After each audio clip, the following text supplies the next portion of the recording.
हम लोग यहां तक पढ़े थे। देखो ये वाला ग्राफ जो था एनसीईआरटी में बना हुआ है, इसको थोड़ा समझा देते हैं मेस्ट्रुअल साइकिल का। देखो पिछले क्लास में हम लोग मेस्ट्रुअल साइकिल पूरा कंप्लीट कर लिया ना, उसके पूरे स्टेज को।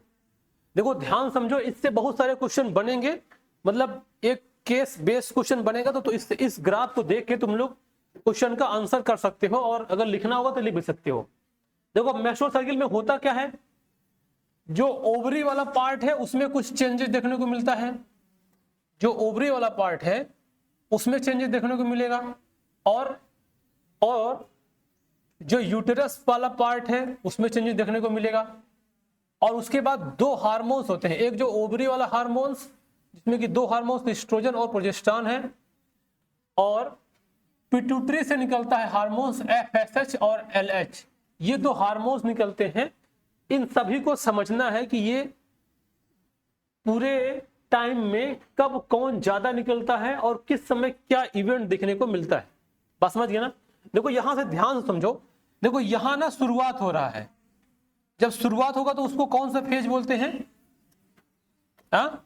मेस्ट्रुअल फेज या ब्लीडिंग फेज, है ना। तो यहां से देखो ध्यान समझो, जब स्टार्टिंग होगा तो याद करो क्या है कि जो इंडोमेट्रियम का स्ट्रक्चर है वो धीरे धीरे क्या होगा, रप्चर होगा। तो देखो यहाँ पे ना ये जो लेयर बना हुआ है, ये लेयर दिखा रहा है उसी का वाल का, ये क्या है, यूटेराइन का वाल है ये, है ना। अब देखो इसी में हमको एंडोमेट्रियम, मायोमेट्रियम और पेरीमेट्रियम ये वाल को इंडिकेट कर रहा है। देखो जैसे शुरुआत होगा, देखो यहां से स्टार्ट होगा, ब्लीडिंग पे जाएगा, ये लगभग 1 से 5 डे तक चलता है। उस समय देखो क्या दिखाई दे रहा है, देखो ये रप्चर हुआ और जाके ये दीवार क्या हो गया, पतला हो गया, है ना। देखो ये इवेंट्स कहां हो रहा है, ये इवेंट्स हो रहा है यूटेराइन के वाल में, अर्थात यूटेराइन में क्या इवेंट देखने को मिलेगा। तो यहां से तुमको देख के ये आइडिया लग रहा है कि पहले क्या रहेगा, उसका जो वाल रहेगा वो थोड़ा सा मोटा रहेगा, वो धीरे धीरे क्या होगा, रप्चर होगा, और रप्चर होकर कंटिन्यू क्या होगा, देखो यहाँ क्या हो गया है, पतला हो गया है। और देखो इसके बाद आगे जाके जैसे जैसे टाइम होता जाएगा ये धीरे धीरे फिर से थिक होने लग जाएगा, और थिक होने के बाद यहाँ तक कंटिन्यू थिक होगा, उसको जब अगली साइकिल स्टार्ट होगा तो फिर से थिन होना शुरू हो जाएगा। बात समझ गया ना। तो उसके अंदर देखो क्या इवेंट्स हो रहे हैं, किसमें, यूटेराइन में। अब एक बात ध्यान सुनो, जो ये इवेंट्स हो रहा है ना उसके अंदर, ये थिक वाला, देखो यहाँ पे तो वो डिजेनरेट हुआ, मतलब ये डिस्ट्रॉय हो गया, और यहाँ पे जाके ये लेयर देखने को मोटी हो रही है। जानते हो ये मोटी होगी, सॉफ्ट होगी और ग्लैंडुलर होगी। ग्लैंडुलर मतलब ये हुआ कि इसके अंदर बहुत सारी ऐसी मेटाबॉलिक एक्टिविटी एक्टिवेट होगी, जिससे कुछ ग्लैंड भी एक्टिवेट होंगी, जिससे कि जब जाइगोट बने और इम्प्लांटेशन के लिए यूटेरस में आए तो आसानी से इसमें इम्प्लांट हो जाए। बात समझ गए ना। हाँ बायोमेट्रिक होगी, तो उसमें अब ये मोटा होगा। मोटा होने का मतलब ये होगा कि जब जाइगोट डेवलप होके आएगा, अर्थात उसका स्टेज हो जाएगा, उसमें ब्लास्टूला का भी एम्ब्रियो डेवलपमेंट उसको बताएंगे, जब यहाँ पे आएगा तो आसानी से इसके अंदर इम्बेड होके इम्प्लांट हो जाए। अगर सोचो ये लेयर पतली ही होती तो आसानी से क्या होता, इम्प्लांट होने में दिक्कत होता, है ना। प्रॉपर ये इम्प्लांट हो जाए और इसको प्रॉपर न्यूट्रिएंट्स मिलना शुरू हो जाए, और जो इसकी प्रोसेस है प्लासेंटा का फॉर्मेशन वो सब होने लग जाए। बात समझ गए ना। इसलिए ये वहां क्या, हाँ अगर वाल थिक ना होती, देखो ऐसे मान लो कि अगर हमको यहाँ पे कोई चीज को इम्प्लांटेशन करना है, ये मान लो एक हार्ड सब्सटेंस है, ध्यान समझो, ये मान लो कोई हार्ड सब्सटेंस है, यहाँ पे किसी चीज को लाके अटैच करना, ये कंटिन्यू यहाँ पे रुका रहे। अगर मान लो ये हार्ड सब्सटेंस हार्ड ही होता और एक दूसरा हार्ड सब्सटेंस यहाँ पे ले आते और ऐसे रख देते, अब देखो ये भी हार्ड है और ये भी हार्ड है मान लो, तो अब बताओ ये आसानी से उसके पास रहेगा, नहीं रहेगा, ये इधर उधर क्या हो जाएगा, लुढ़क जाएगा। बस समझ रहे हो ना। अगर मान लो यही दीवार मान लो जो हार्ड थी, इसके ऊपर एक ऐसी मोटी कवरिंग आ जाती जो थोड़ा सॉफ्ट होता, ये सॉफ्ट होता तो ये क्या करता, इसके अंदर धीरे धीरे धंस जाता और इसको क्या कर लेता, होल्ड कर लेता। एक बार हाँ बिल्कुल, एक प्लेस मिल गया जिसको देखो क्या गया, होल्ड कर लिया। और दूसरी बात देखो, जब ये जाइगोट यहाँ पे आया हुआ है ना, तो उस जाइगोट को क्या चाहिए, न्यूट्रिएंट चाहिए।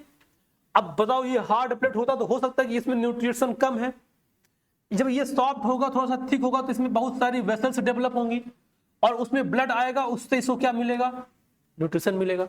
अब ये उसको न्यूट्रिशन मिलना शुरू होगा तभी डेवलपमेंट होगा। बात समझ रहे हो ना। तो इसलिए क्या होना, इसका सॉफ्ट मतलब थिक होना क्या है, जरूरी है ना। तो देखो यहाँ पे देखो इस तरह से चेंजेस देखने को मिल रहा है, किसमें, यूटेराइन वाल में इस तरह चेंजेस मिलेगा। अब देखो उसी समय जो ओवरी के हार्मोन्स है उसमें क्या चेंजेस देखने को मिलेगा, जो ओवरी के हार्मोन्स हैं उसमें डे बाय डे क्या चेंजेस देखने को मिलेगा। देखो एक हो गया हार्मोन्स प्रोजेस्टेरॉन और एक हो गया एस्ट्रोजन। देखो देखा जाए तो ये दोनों उस समय, अच्छा पहले कौन सा हार्मोन्स रिलीज होगा, प्रोजेस्टेरॉन की एस्ट्रोजन। जो ओवरी के हार्मोन्स हैं जब मेंस्ट्रुअल साइकिल स्टार्ट होगी तो कौन सा हार्मोन्स पहले रिलीज होगा, एस्ट्रोजन की प्रोजेस्टेरॉन, एस्ट्रोजन, है ना। क्योंकि वो इनिशियल प्रिपरेशन आप बताए थे क्या करता है, इंडोमेट्रियम कौन करेगा, एस्ट्रोजन। तो पहले क्या रिलीज होगा, एस्ट्रोजन, फिर उसके बाद क्या होगा, प्रोजेस्टेरॉन। और देखो वो दोनों रिलीज होने के बाद वो ऐसे देखो यहां तक, देखो ये लगभग जो ये एस्ट्रोजन है वो लगभग डे 12 तक, ये डे 12 तक क्या है, कंटिन्यू चलता जा रहा है। अब उसको देखो ये प्रोजेस्टेरॉन है, ये जो प्रोजेस्टेरॉन है ये लगभग डे 14 तक क्या है, कांस्टेंट है। बात समझ रहे हो ना। अब देखो जैसे जैसे 13 डे के बाद का पीरियड आएगा उस समय जो एस्ट्रोजन है उसका सिक्रीशन का लेवल क्या हो जाएगा, बढ़ जाएगा। बात समझ रहे हो ना।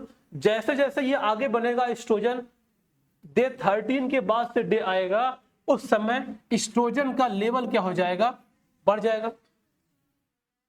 हाँ क्या क्या, प्रोजेस्टेरॉन क्यों नहीं बढ़ता है, क्यों निकलता ही है अभी पता। तो ये अभी इतना कहां निकल ही रहा है इतना कंटिन्यू, वो तो जो हाँ तो थोड़ा निकलेगा तो अभी उसका काम नहीं है ना उतना। अभी देखो जो भी निकल रहा है सपोर्टिंग में है, इस पे जो एस्ट्रोजन है वो उसके सपोर्टिंग में है, अभी वो सपोर्टिंग में है। और जब ये आएगा तो इसके बाद देखो यहां से डे 13 के बाद क्या होगा, एस्ट्रोजन का सिक्रेशन थोड़ा बढ़ेगा। अब एस्ट्रोजन सिक्रेशन बढ़ेगा तो उस समय ओवुलेशन होगा, है ना। क्या होगा उस समय, ओवुलेशन होगा। और अभी प्रोजेस्टेरॉन क्या रहेगा, नॉर्मल रहेगा। और जब डे 14 के बाद का डे आएगा इसका मतलब जानते हो अब ये कंडीशन आ गया है कि हो सकता है फर्टिलाइजेशन होगा, मतलब ओवुलेशन हो जाएगा उसके बाद भी फर्टिलाइजेशन हो पाएगा। तो जब ये ओवुलेशन हो गया एस्ट्रोजन का अब काम धीरे धीरे हो जाएगा खत्म। अब देखो एस्ट्रोजन धीरे धीरे कम होने लग जाएगा और उसी समय प्रोजेस्टेरॉन धीरे धीरे बढ़ने लग जाएगा, क्योंकि जो ये ग्राफियन फॉलिकल डेवलप हुआ है उसको कंटिन्यू रखने के लिए प्रोजेस्टेरॉन की जरूरत है। अब वो क्या करेगा, प्रोजेस्टेरॉन उसको कंटिन्यू इंक्रीज करेगा जिससे कि कार्पस ल्यूटियम अर्थात जो ग्राफियन फॉलिकल से ओवम रिलीज हुआ था कॉन्सेप्टुम बचा है वो मेंटेन बचा रहे। बात समझ रहे। अब वो कंटिन्यू चलता रहेगा और ये कब तक जाएगा, ये लगभग डे 25 और तक जाएगा, उसके बाद धीरे धीरे डिजेनरेट होने लग जाएगा। अब इसमें बात देखो, अगर ये यहाँ पे फर्टिलाइजेशन हो जाता, सुनो ध्यान से, अगर यहाँ फर्टिलाइजेशन हो जाता तो ये क्या होता, ये कंटिन्यू बना रहता। बस समझ रहे हो ना। क्योंकि कौन सा हार्मोन्स है, प्रोजेस्टेरॉन को प्रेगनेंसी हार्मोन्स बोलते हैं कि नहीं बोलते हैं, बोलते हैं ना। तो ये प्रेगनेंसी हार्मोन्स है क्योंकि प्रेगनेंसी को मेंटेन रखने के लिए क्या चाहिए, प्रोजेस्टेरॉन हार्मोन। बस समझ गए ना। अब उसके बाद ये देखो धीरे धीरे डिजेनरेट होगा और जो एस्ट्रोजन यहाँ डिक्लाइन हुआ था अब वो धीरे धीरे फिर से क्या हो जाएगा, बढ़ने लग जाएगा। और फिर इसका स्टेज जैसे बढ़ेगा फिर जाकर फिर से कांस्टेंट स्टार्ट हो जाएगा और फिर से नए मेंस्ट्रुअल साइकिल स्टार्ट हो जाएगी। बात समझे। तो यहाँ पे देखो यूटेराइन में क्या इवेंट होगा, इस तरह से देखने को मिलेगा। फिर जो ओवेरियन के हार्मोन से अर्थात एस्ट्रोजन और प्रोजेस्टेरॉन में क्या होगा, ऐसा इवेंट मिलेगा। और देखो ये है ओवेरियन इवेंट, मतलब जो हमने वहां बताया था ग्राफियन फॉलिकल। देखो ये जो था पहले देखो क्या था, प्राइमोर्डियल जर्म सेल था, वो क्या बनाया था, अगर प्राइमोर्डियल जर्म सेल डेवलप क्या बनाएगा, ग्राफियन फॉलिकल, है ना। पहले प्राइमरी oocyte सेकेंडरी oocyte ऐसे बन रहा था, प्राइमरी फॉलिकल सेकेंडरी फॉलिकल। तो देखो यहां से शुरू होगा, ये फॉलिकल देखो डेवलप हो रहा है। तो देखो जब डे फर्स्ट स्टार्ट होगा तो ये फॉलिकल डेवलप होना शुरू हो जाएगा। देखो ये वाला स्टेज दिखा दे रहा ना, ये कौन सा स्पेस था, इस स्पेस को क्या बोला गया था बताओ, ये जो स्पेस था इस स्पेस को क्या बोले थे, एंट्रम, है ना। ये अच्छा जब एंट्रम बनेगा तो ये क्या कहलाएगा, कौन सा फॉलिकल कहलाएगा, जब एंट्रम बनेगा तो कौन सा फॉलिकल कहलाएगा, उसके पहले तो है टर्सरी फॉलिकल। टर्सरी फॉलिकल से बनना शुरू हो जाएगा और जब मैच्योर क्या कहलाएगा, ग्राफियन फॉलिकल। यानी यहां जब मैच्योर हुआ तो क्या कहलाया है, ग्राफियन फॉलिकल। अब देखो इस ग्राफियन फॉलिकल से ये जो ओवम वाला पार्ट अर्थात इसको हम लोग अभी ओवम नहीं बोलेंगे, उसको क्या बोलेंगे, सेकेंडरी ओसाइट, वो क्या करेगा, यहां से डिजेनरेट होकर बाहर निकल जाएगा, और जब बाहर निकल गया तो उस प्रोसेस क्या बोलते हैं, ओवुलेशन। बात समझ गए ना। तो अगर क्वेश्चन पूछेगा तो ओवुलेशन कब होता है, कब होता है, डे 14 में। और एक बात ध्यान देखो, देखो जिस समय ओवुलेशन होगा उस समय एस्ट्रोजन का क्या हाल रहेगा, ज्यादा रहेगा, पीक पे रहेगा, है ना। तो ये हो गया। अब देखो इसके बाद डे 14 के बाद जब आगे स्टेज बढ़ेगा तो इससे ओवम बाहर निकल गया अर्थात सेकेंडरी ओसाइट, और ये जो बचा ये क्या कहलाया, कार्पस ल्यूटियम। और अगर फर्टिलाइजेशन हो जाएगा तो कार्पस ल्यूटियम रहेगा, अगर फर्टिलाइजेशन नहीं हुआ तो कार्पस धीरे धीरे क्या हो जाएगा, डिजेनरेट हो जाएगा, और फिर से नेक्स्ट साइकिल स्टार्ट हो जाएगी। बात समझे। अब देखो उसी समय जो पिट्यूटरी से निकलने वाले दो हार्मोन्स हैं FSH और LH, उसमें भी कुछ ना कुछ चेंजेस मिलते हैं। FSH कहां से निकलता है, एंटीरियर पिट्यूटरी से। अब देखो एंटीरियर पिट्यूटरी जो निकलेगा, दोनों हार्मोन्स को FSH और LH बोलते हैं। देखो FSH का मतलब होता है फॉलिकुलर स्टिमुलेटिंग हार्मोन्स, और ये LH का मतलब होता है ल्यूटिनाइजिंग हार्मोन्स। बात समझ गए ना। अब देखो यहां से देखो ये क्या हुआ कि पहले FSH का जो लेवल था पहले थोड़ा ज्यादा था, उसके बाद थोड़ा सा कम हुआ, और धीरे धीरे आगे जाके जब ये डे 14 के थोड़ा सा पहले आया तो थोड़ा सा स्टार्ट हुआ, 14 में पीक पे पहुंच गया FSH का। और LH देखो यहां पहले कम था, और देखो धीरे धीरे बढ़ रहा है, धीरे धीरे बढ़ रहा है, और डे 14 पे ये बहुत ज्यादा बढ़ जाएगा। जब डे 14 आएगा तो ये बहुत ज्यादा बढ़ेगा, और जब LH हार्मोन ज्यादा निकलेगा तो उसको क्या बोलते हैं, हाँ उसको क्या बोलते हैं, LH सर्ज। तुम लोग नहीं पढ़ते हो क्या।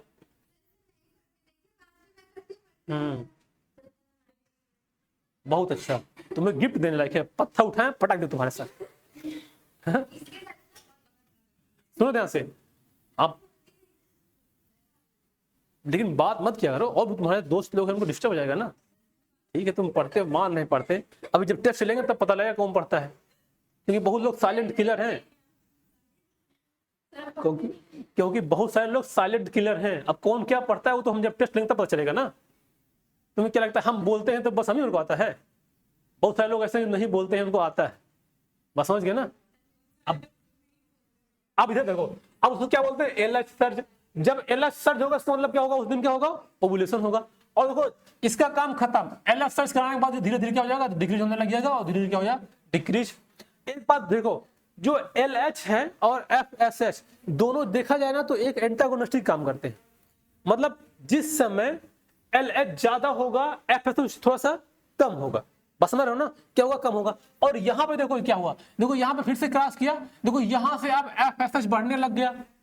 इसलिए बढ़ा क्योंकि उसको नई फॉलिकल को डेवलप कराना है, और वो कौन कराएगा, FSH। और अगर उस समय LH बढ़ जाएगा, ध्यान दो क्वेश्चन देखो बेटो, अगर जिस समय मेंस्ट्रुअल साइकिल स्टार्ट होना है अगर उस समय LH का सिक्रेशन बढ़ जाएगा तो मेंस्ट्रुअल साइकिल रुक जाएगी। बस समझ गए ना। तो इस समय क्या होगा, ये LH डिक्रीज होता है और FSH इंक्रीज होता है, जिससे कि ग्रेफियन फॉलिकल का मैच्योरेशन हो सके। बस समझे। तो इस टेबल को देख के, मतलब इस ग्राफ को देख के बहुत सारे क्वेश्चन बढ़ेंगे, और सबका अलग अलग लेवल है, इसमें क्या होगा, इसमें क्या होगा, इसमें क्या होगा, और इसमें क्या होगा।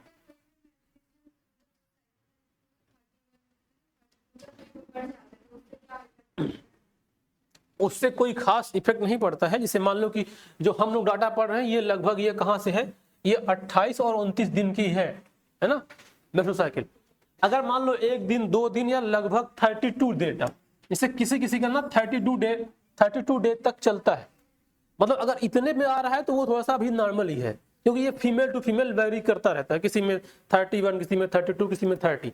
अगर मान लो इससे बहुत ज्यादा कम हो जाए और इससे बहुत ज्यादा बढ़ जाए तो फिर वो कुछ न कुछ हार्मोनल इम्बैलेंस है उसमें, है ना, फिर उसमें कुछ ट्रीटमेंट जरूरत है। अगर इससे कम है और इससे मतलब इतना है और यहां तक है तो लगभग क्या है, नॉर्मल है। बात समझ गए ना। तो ये क्या हो गया, पूरा मेंस्ट्रुअल साइकिल पूरा कंप्लीट जो पढ़े थे, है ना। सब देखो ये सब लेवल पे क्वेश्चन बनेगा, कब कौन पढ़ेगा, कौन घटेगा, कब ओवुलेशन होगा, LH सर्ज क्या उसको बोलते हैं। अच्छा, जब कार्पस ल्यूटियम डिजेनरेट होगा तो उसका क्या नाम होगा, कार्पस एल्बिकेंस। गुड, तुम लोग याद नहीं रखते हो लग रहा है।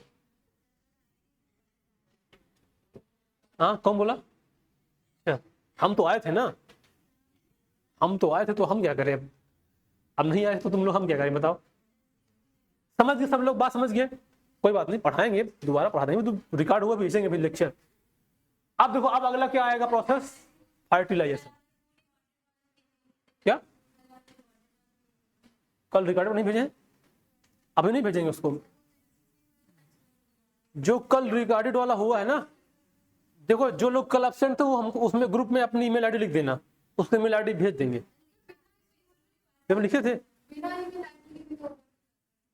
बिना ईमेल आईडी तभी ओपन होगा जब वीडियो पब्लिक हो जाएगा तब, और जब तक वो अभी पब्लिक नहीं रहेगा तब तक बिना ईमेल आईडी को ओपन। तो जो वीडियो प्राइवेट है वो नहीं होगा ओपन बेटा, देख लेना। जिसका देखो इसका प्लेलिस्ट बना हुआ है ना, तुम लोग यूट्यूब चैनल पर जाना, उसका प्लेलिस्ट बना हुआ है। हालांकि उसमें एक ऑप्शन और होता है, उसको अनलिस्ट कर देंगे तो तुम लोग सबको दिखाई देगा, तो उसको हम आज जाके अनलिस्ट कर देंगे। तो प्लेलिस्ट में जाना, उसमें लिखा है बायोलॉजी क्लास 12 25-26 चल रहा है, ठीक है देख लेना फिर, और क्या जब चल रहा होगा तो प्लेलिस्ट में जाना, बायोलॉजी क्लास 12 2025-26 लिखा हुआ है इसमें, है ना, उसी में पूरा ये पूरी प्लेलिस्ट बनी हुई है इसमें। चलो अब देखो अगला प्रोसेस क्या होगा, फर्टिलाइजेशन। अब देखो इसको समझते हैं अच्छे ध्यान से, फर्टिलाइजेशन क्या होता है। देखो देखो अभी तक जो पढ़ा जा रहा था वो क्या था, प्री फर्टिलाइजेशन इवेंट्स, इतना समय लगा पढ़ने में। अब देखो अगला क्या आएगा, फर्टिलाइजेशन।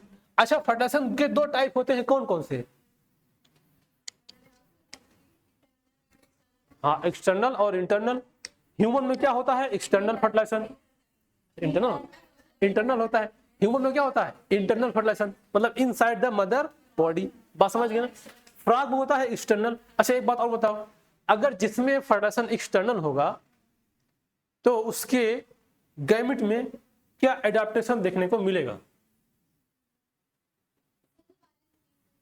अगर किसी ऑर्गेनिज्म में फर्टिलाइजेशन एक्सटर्नल होगा, अगर किसी भी ऑर्गेनिज्म में फर्टिलाइजेशन एक्सटर्नल होगा तो उसमें क्या एडाप्टेशन देखने को मिलेगा, लार्वल स्टेज आएगा और मेटामॉर्फोसिस, और क्या हो सकता है। लार्वल स्टेज कोई जरूरी नहीं कि आएगा ही हर में, बस समझ रहे हो ना। देखो अगर किसी में एक्सटर्नल फर्टिलाइजेशन होगा तो सोचो पहले, जब एक्सटर्नल फर्टिलाइजेशन हो रहा है तो जितने भी उससे गैमेट रिलीज हुए हैं अभी वो नॉट श्योर कि फर्टिलाइजेशन हो ही जाएगा, क्योंकि वो पानी में रिलीज हो जाएगा, और पानी मान लो बह के चला गया उधर, ओवम इंतजार कर रहा था, गैमेट उधर से निकल गया, तो इसका मतलब उसको बहुत सारा गैमेट रिलीज करना पड़ेगा, बस समझ रहे हो ना। मतलब जब जिसमें एक्सटर्नल फर्टिलाइजेशन होगा उसमें गैमेट रिलीज बहुत ज्यादा करना पड़ेगा, बस समझ रहे हो ना। एक ये बहुत इंपॉर्टेंट एडाप्टेशन देखने को मिलेगा। अब देखो समझो ध्यान से, अच्छा फर्टिलाइजेशन होता यही है ना कि एक तरफ मेल गैमेट होगा और एक तरफ फीमेल गैमेट होगा, ये दोनों क्या करेंगे, फ्यूज करेंगे, और फ्यूज करने के बाद क्या बनेगा, जाइगोट बनेगा, और इसी प्रोसेस को क्या बोलते हैं, फर्टिलाइजेशन। ये जो प्रोसेस होता है उसको क्या बोलते हैं, फर्टिलाइजेशन, बस समझ गए ना। अब देखो यहाँ पे जो फर्टिलाइजेशन होता है, पहली बात तो ये होता है फिजिको केमिकल प्रोसेस। इसका मतलब समझते हो, फर्टिलाइजेशन हमेशा फिजिको केमिकल प्रोसेस है। इसका किसका, ह्यूमन का।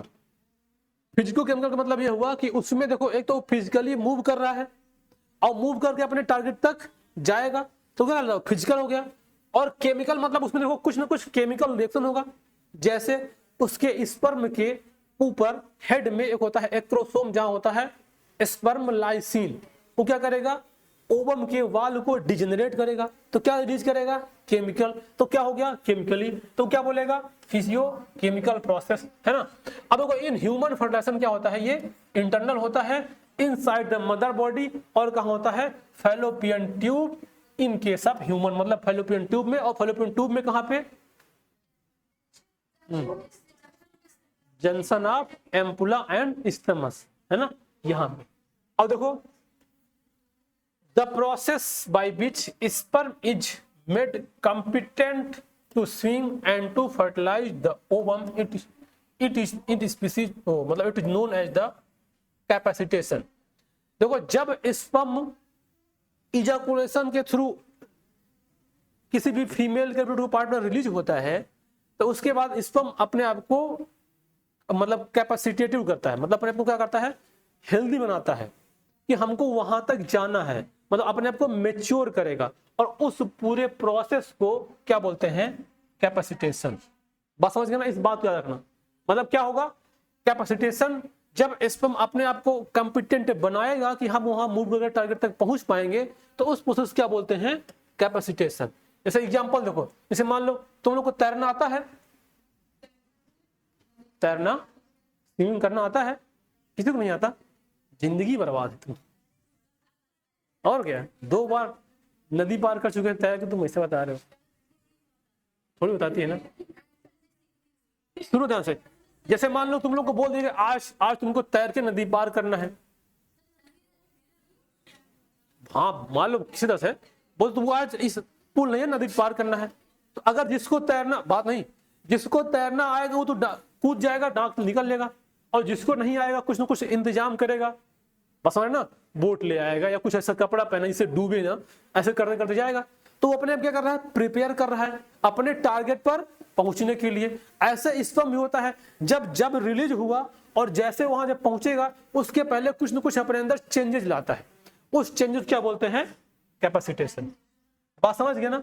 अब देखो, देखा जाए तो ये देखो फर्टिलाइजेशन की जो ये हमारे डायग्राम इंसर्ट में बना हुआ है, देखो ये वाला पार्ट है ओवरी का, ध्यान से देखो, ये किसका पार्ट है, ओवरी का।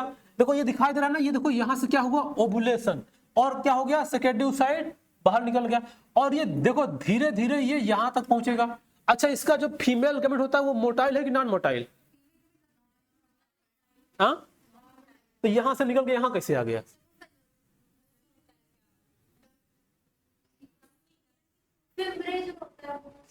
हाँ, ये कुल मिलाकर इसमें जो उसका ओविडक्ट है बस उसका खेला है कि ओविडक्ट ने पकड़ा और यूं करके मूवमेंट किया और वो आगे चला गया, बस समझ गए ना। लेकिन स्पर्म तो ऐसे करके यहां तक आ गया। अब देखो यहां से ओवम यहां पहुंचा और स्पर्म की एंट्री हो और धीरे धीरे कहां आ गया, यहां आ गया। यहां पे देखो क्या हो गया, फर्टिलाइजेशन। और देखो फर्टिलाइजेशन होने के बाद जैसे फर्टिलाइजेशन हो गया, अब वो फिर से जो जाइगोट बना है वो जाइगोट धीरे धीरे डेवलप करता जाएगा और ऐसे मूव करता चला जाएगा।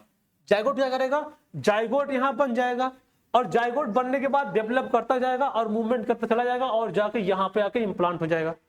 कभी कभी किसी केस में होता है कि जहां पे फर्टिलाइजेशन हुआ वहीं पे इम्प्लांट हो गया, है ना, उसको बोलते हैं इक्टोपिक प्रेगनेंसी। वो मतलब वो एबनॉर्मल है, उसमें बेबी का डिलीवरी बहुत पॉसिबल नहीं है ना। अब देखो यहाँ पे, अब आगे देखो, जो फर्टिलाइजेशन होता है ना उसके 3 स्टेप हैं। जो फर्टिलाइजेशन है उसके 3 स्टेप हैं। देखो पहला स्टेप क्या होगा, पेनिट्रेशन ऑफ स्पर्म। मतलब जो ओवम का स्ट्रक्चर कल बताए थे, पहले ओवम के अंदर वो पेनिट्रेट करेगा, मतलब ओवम के लेयर को पेनिट्रेट करेगा, उसको क्या बोलते हैं, पेनिट्रेशन ऑफ स्पर्म। और देखो दूसरा होगा ये एक्टिवेशन ऑफ ओवम। देखो जैसे ही स्पर्म ओवम के अंदर एंट्री किया वैसे ओवम अपने आप को क्या करेगा, एक्टिवेट करेगा, और एक्टिवेट करके करेगा क्या वो बताएंगे आगे। और जब उसके अंदर पहुंच गया तब होगा फ्यूजन, और उसी को बोलते हैं एम्फीमिक्सिस। एक बात और समझाओ, जो फर्टिलाइजेशन होता है, फर्टिलाइजेशन का दूसरा टर्मिनोलॉजी एम्फीमिक्सिस भी है। मतलब यही मेन फर्टिलाइजेशन है, जब दोनों के प्रो न्यूक्लियाई मेल गैमेट के और फीमेल गैमेट जब दोनों मिल जाएंगे तो क्या बोलते हैं, एम्फीमिक्सिस। तो ये 3 स्टेप होगा, क्या क्या, penetration of sperm, activation of ovum और फ्यूजन, इसको क्या बोलते हैं, एम्फीमिक्सिस। बात समझ में आया, अब आगे चले। देखो पहला आएगा पेनिट्रेशन ऑफ स्पर्म, मतलब स्पर्म का कैसे पेनिट्रेशन होगा। देखो स्पर्म के सबसे ऊपर जो हेड वाला पार्ट है,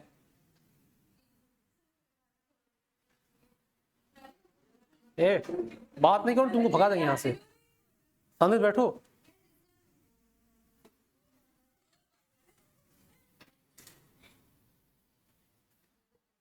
देखो जो पहला स्टेप होगा क्या होगा, वो पेनिट्रेशन ऑफ स्पर्म। अब देखो स्पर्म का जो हेड वाला पार्ट है उसके ऊपर क्या पाया जाता है, सबसे ऊपर एक्रोसोम। एक्रोसोम में क्या मिलेगा, स्पर्म लाइसिन। क्या करेगा उसको, स्पर्म लाइसिन नाम का ये हाइड्रोलाइज करेगा उसको, एक्रोस जो ओवम की मेम्ब्रेन है ना। अब देखो एक्रोसोम डिजॉल्व द, सबसे बाहर की लेयर क्या थी उसमें, जो ओवम है उसकी सबसे बाहर की लेयर क्या थी,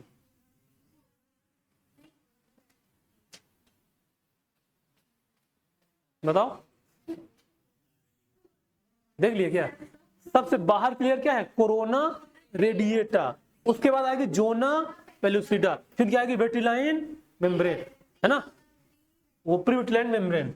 अब देखो पहले क्या करेगा वो कोरोना रेडिएटा को with the help of sperm lysine के हेल्प से क्या करेगा, उसको डिजॉल्व करेगा। अब देखो, अब एक बात सुनो ध्यान से, question, in this way the clear path for sperm penetration is established through which head, neck और middle piece enter the ovum while the tail is left behind। देखो एक बात बहुत इंपॉर्टेंट बात सुनो ध्यान से, देखो जैसे मान लो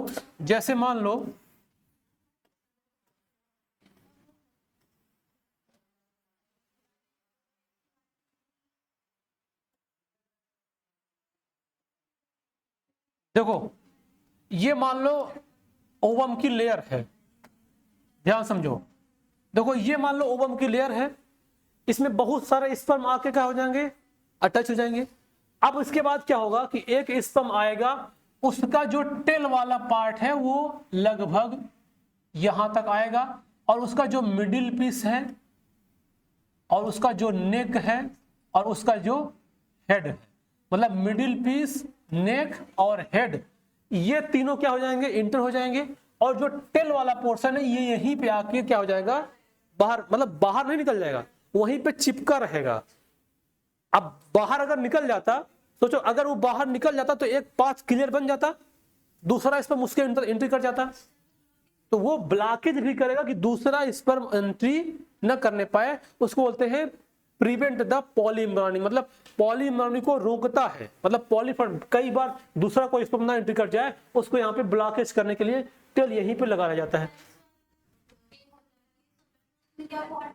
क्या क्या कौन बोला, हाँ उसमें इस तरह इसी केस, हाँ उसमें एक केस होता है, उसमें दो स्पर्म पेनिट्रेट कर देते हैं एक साथ, हाँ उसका ट्विंस के बहुत सारे हैं ना, है ना, जैसे ट्विंस के बहुत टाइप हैं, आइडेंटिकल ट्विंस, फ्रेटर्नल ट्विंस, है ना।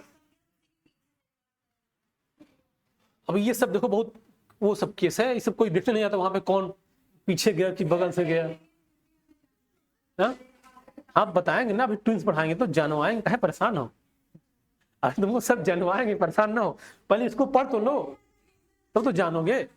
चलो इतना बात समझ आया नहीं। अब वो क्वेश्चन आता है क्या क्या एप, बात करोगे अभी तो क्लास बाहर कर देंगे, नहीं पढ़ते भरो तो बात ना करो ना, मान है पढ़ते हैं, अब पढ़ते तो डिस्टर्ब करोगे क्लास को, ऐसे डिस्टर्ब करते रहोगे तो फिर ना हम पढ़ा पाएंगे ढंग से, ना कोई पढ़ पाएगा, बस समझ रहे ना, बहुत सारी जो चीज में लिखा है वो ये बोल चले जाएंगे, काम खत्म, कुछ समझा ही नहीं पाएंगे, वहां से बात करोगे डिस्टर्ब हो जाएगा। देखो इतना बात समझ में आया, देखो जब एंट्री करेगा तो क्या क्या अंदर जाएगा, हेड जाएगा, नेक जाएगा और मिडिल पीस, मतलब ये तीनों एंटर कर जाएंगे और टेल बाहर रह जाएगा और उसके रास्ते को ब्लॉक कर देगा, बात समझ गए। अब अगला कुछ देखो, अब अगला केस आएगा एक्टिवेशन ऑफ ओवम। देखो ध्यान समझो, जैसे ओवम के अंदर मिडिल पीस, हेड और नेक तीनों एंटर किए, उस समय ओवम एक्टिवेट हो जाएगा, और देखो एक्टिवेट होकर करेगा क्या, देखो जैसे मान लो यहाँ पे हमने बताया था कि टेल यहीं पे रह जाएगी, है ना, इस पाथ को क्या कर दिया है, ब्लॉक कर दिया है, लेकिन जानते हो उस समय ये बहुत सारे स्पर्म इसके आसपास ऐसे टच रहते हैं, सब इसके अंदर घुसने का प्रयास करते रहते हैं, लेकिन जो स्पर्म जैसे पहले इंटर किया, यहां पे बताओ एक लेयर थी जिसके अंदर एक रिसेप्टर था, जोना पेलुसिडा रिसेप्टर बताया था ना, उसमें वो रिसेप्टर ये एक्टिवेट करेगा, ओवम अपने आप को एक्टिवेट करेगा, और वो कैसे एक्टिवेट करेगा कि अगर जैसे एक स्पर्म की एंट्री हो गई, वो अपने आप को इतना हार्ड कर लेगा कि अब दूसरा कोई स्पर्म इसके अंदर एंट्री ना करने पाए। तो जब एक्टिवेशन ऑफ ओवम होगा तो उसमें देखो क्या कहते होगा, in event initiated by the first sperm penetration collectively constitute the activation of ovum. It include, देखो, ट्रांसफॉर्मेशन ऑफ विटिलाइन मेम्ब्रेन, जो सेकंड नंबर वाले विटिलाइन मेम्ब्रेन थे, into the fertilization membrane. It prevent the polyspermy, मतलब जैसे एक sperm entry हो गया, वो अपने मेम्ब्रेन को, जो विटिलाइन मेम्ब्रेन है, वो अपने मेम्ब्रेन को फर्टिलाइजेशन मेम्ब्रेन में कन्वर्ट कर लेगी, और वो कन्वर्ट करने के बाद इसका मतलब अब उसमें कोई भी स्पर्म एंट्री नहीं कर पाएगा। बस समझ गया ना। तो अपने को क्या करेगा, उसको बोलते हैं इनएक्टिव। अब उसको देखो, inactivation of zona pellucida receptor, उसको ZP3 बोलते हैं। याद कर लो, ये क्वेश्चन एक बार आया था नीट में, जो उसमें बोलते हैं ना कि उसमें एक रिसेप्टर लगा होता है कि वो स्पर्म को सेंसेशन को रिसीव करेगा और पाथ क्लियर करता है। अगर वो रिसेप्टर के हटा दो तो वो रिसीव करने वाला नहीं रहेगा, कोई स्पर्म एंट्री नहीं होगी। तो जैसे एक स्पर्म की एंट्री हो गई, उसका जो जोना पेलिसुडा का रिसेप्टर है वो क्या हो जाएगा, इनएक्टिवेट। और जैसे इनएक्टिवेट हुआ, अब दूसरा स्पर्म अगर जाएगा भी तो उस पर कोई इफेक्ट नहीं पड़ेगा, वो अपना मेम्ब्रेन को बहुत हार्ड कर लेगा। बात समझ गए ना। अब देखो दूसरा क्या होगा, जो सेकेंडरी ओसाइट थी, अब यहीं पे ध्यान दो, बताए थे ना कि उसमें पहला मियोसिस जो होगा, जैसे मैच्योरेशन शुरू होगा तब होगा, और जो सेकेंडरी ओसाइट तब बनेगा जब स्पर्म की पेनिट्रेशन हो जाएगा, तब जब बता रहे थे वो क्या बोलते हैं, जैसे तो वहां समझाए थे, याद है, जब जैसे बताए थे तो वहां समझाए थे कि जो मियोसिस फर्स्ट होगा वो पहले ही हो जाएगा, और जब दूसरा मियोसिस होगा तब होगा जब स्पर्म की पेनिट्रेशन हो जाएगा तब। बस समझ गया ना। अब उसी समय क्या होगा, secondary oocyte under the second meiosis is formed. और देखो ये जो सेकेंडरी ओसाइट बना है ना, इसी को एक्चुअली क्या बोलेंगे, ऊटिड। क्या बोलते हैं, ऊटिड। जो सेकेंडरी ओसाइट है, ऊटिड, डबल टी है क्या स्पेलिंग में, डबल टी है ना, ऊटिड, इसको क्या बोलेंगे, ऊटिड। और वो कब बनेगा, जब स्पर्म पेनिट्रेट हो जाएगा तब। बस समझ गए ना, ये होगा। अब देखो बेटा, and increase occurs in the metabolic activity, क्या है, डबल ओ TI D, ये है, ठीक है। इसके क्या बोलेंगे, ऊटिड, है ना। अब देखो जैसे स्पर्म के पेनिट्रेशन हो गया, उस समय increase occurs in the metabolic activities and protein synthesis in general. मतलब अब उसके अंदर का स्पर्म आ गया, गैमेट क्या हो गया, फर्टिलाइज हो गया। अब अगर गैमेट फर्टिलाइज हो गया तो अब उसको डेवलपमेंट करने के लिए वहां की जो एक्टिव मतलब मेटाबॉलिक एक्टिविटी क्या करेगी, बढ़ेगी। और क्या होगा, वहां जब एक्टिविटी बढ़ेगी तो इसका मतलब प्रोटीन का सिंथेसिस क्या होगा, बढ़ेगा, क्योंकि उसको क्या चाहिए, एनर्जी। तो ये हो गया क्या, दूसरा। देखो पहला क्या हो गया, स्पर्म का पेनिट्रेशन, और दूसरा क्या हो जाएगा, एक्टिवेशन ऑफ ओवम। बात सबको समझ में आ रहा है ना। अब देखो अगला क्या होगा, अब जो अगला हो गया मेन होगा फ्यूजन, या उसी को एम्फीमेक्सिस बोलते हैं। अब देखो यहां जिसने बनाए, मान लो, देखो इसे मान लो कि ये ओवम है, ध्यान समझो, ये ओवम है, यहां पे सेकेंडरी ओसाइट बन गया, और जो स्पर्म है वो एंट्री होकर यहां पे आ गया, स्पर्म का मेल गैमेट। बस समझे।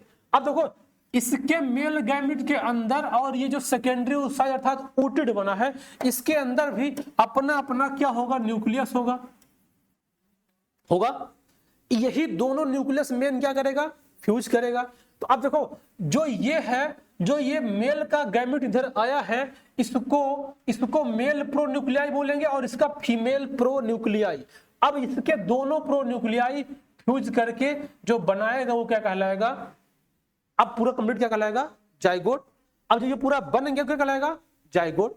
बस समझ गए ना। तो कौन फ्यूज करेगा, मेल का प्रोन्यूक्लियाई और फीमेल का प्रोन्यूक्लियाई, अर्थात सेकेंडरी ओसाइट का प्रोन्यूक्लियाई, और ये जो स्पर्म आया है, जो स्पर्म के गैमेट आया है, उसका प्रोन्यूक्लियाई, दोनों क्या कर जाएगा, फ्यूज कर जाएगा। अब फ्यूज करने के बाद ये दोनों हट के क्या एक बन जाएगा, तो ये किसका अब गैमेट कहलाएगा, जाइगोट बन जाएगा।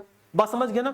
तो इसका मतलब यहाँ पे, अब जब यहाँ पे एम्फीमेक्सिस होगा, अब देखो यहाँ पे लिखा है the sperm nucleus fails and to becomes male end, उसको बोलते हैं male pronuclei, and female egg nucleus ये cells to become the female pronuclei. दोनों को न्यूक्लियस थोड़ा सा सेल कर जाएगा, और मेल वाले को मेल प्रोन्यूक्लियाई और फीमेल को फीमेल प्रोन्यूक्लियाई।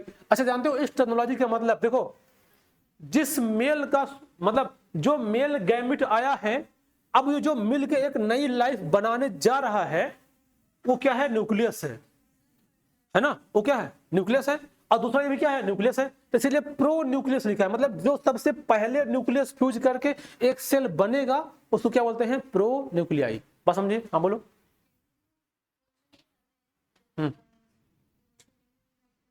अब तेज से बोलो, अभी बात करने को तो तेज बोल। हाँ।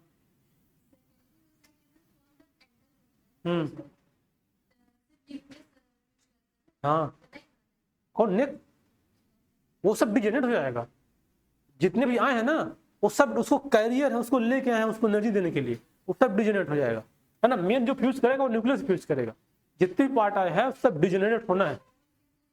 हाँ और क्या, सब वो जैसे इंटर किया सब डिजेनरेट हो जाएगा, केवल क्या मिलेगा, न्यूक्लियस, और फिर वो मिल के पूरा क्या करने लग जाएगा, पूरी कंप्लीट बॉडी बनना शुरू हो जाएगा।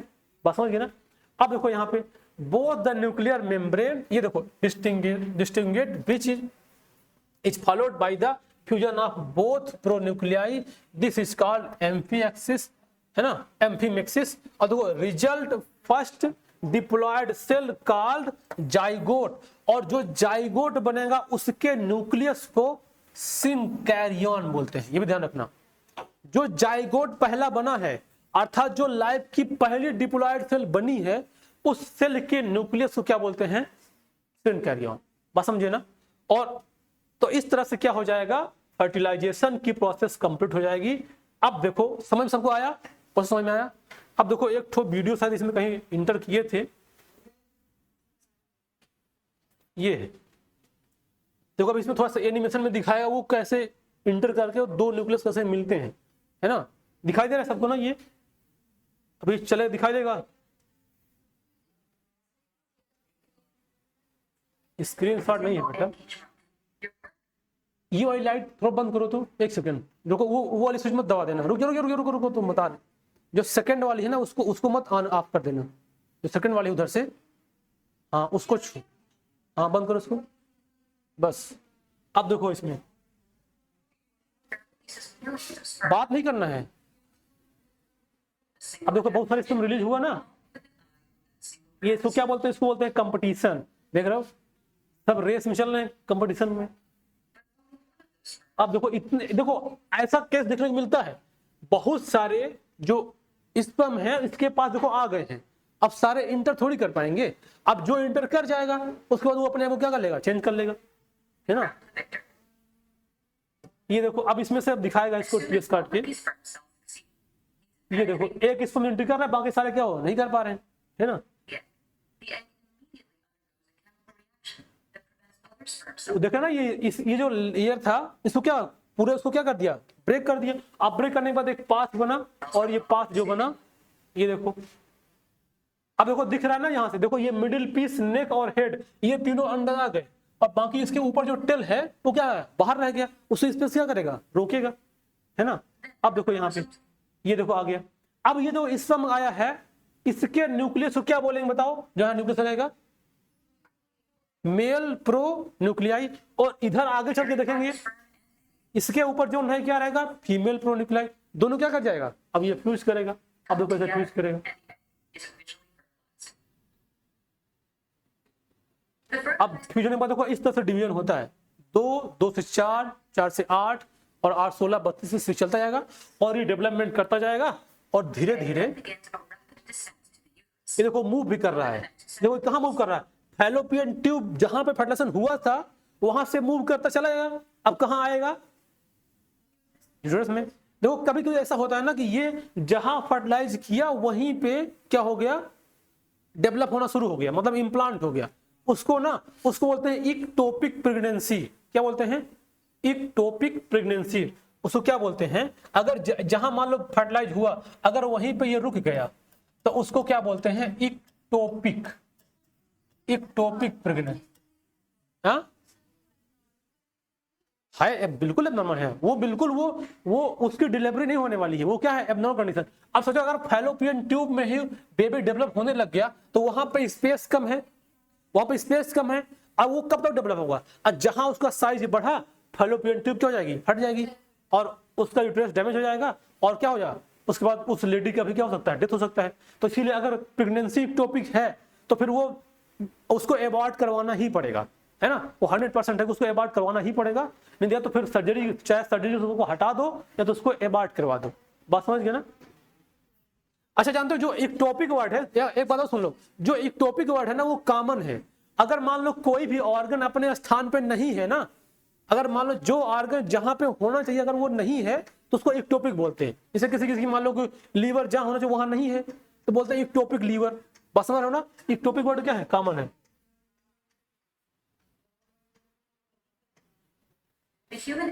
देखो अब ये मूव करता जाएगा यहाँ तक।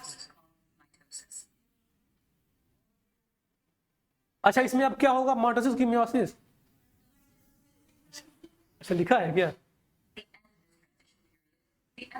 The mass of very organized cells, called a blastocyst. Once the embryo reaches the blastocyst stage, approximately 5 to 6 days after fertilization. समझ गए बात को, बात समझ आ गई, लाल जादू बेटा समझ गए ना, देख लिए। तो ऐसे फर्टिलाइजेशन होता है और इस तरह से प्रोसेस चलती है। तो अब देखो ये क्या होगा फर्टिलाइजेशन, हम लोग अगले क्लास में क्या पढ़ेंगे, देखो अगले क्लास में पढ़ेंगे इम्प्लांटेशन। क्या पढ़ेंगे, मतलब ट्रांसप्लांटेशन या इम्प्लांटेशन बोलते हैं उसको। जो अब जो जाइगोट डेवलप हुआ है वो जाइगोट धीरे धीरे आके यूटेरस में कैसे इम्प्लांट होगा और उसको वो डेवलप कैसे पड़ेगा। तो अगली क्लास होगी इम्प्लांटेशन की और एम्ब्रियोनिक डेवलपमेंट की। कल मतलब अगली क्लास में खत्म हो जाएगा पूरा, बस समझ गए ना। चलो ठीक है, फिर मिलते हैं अगली क्लास में।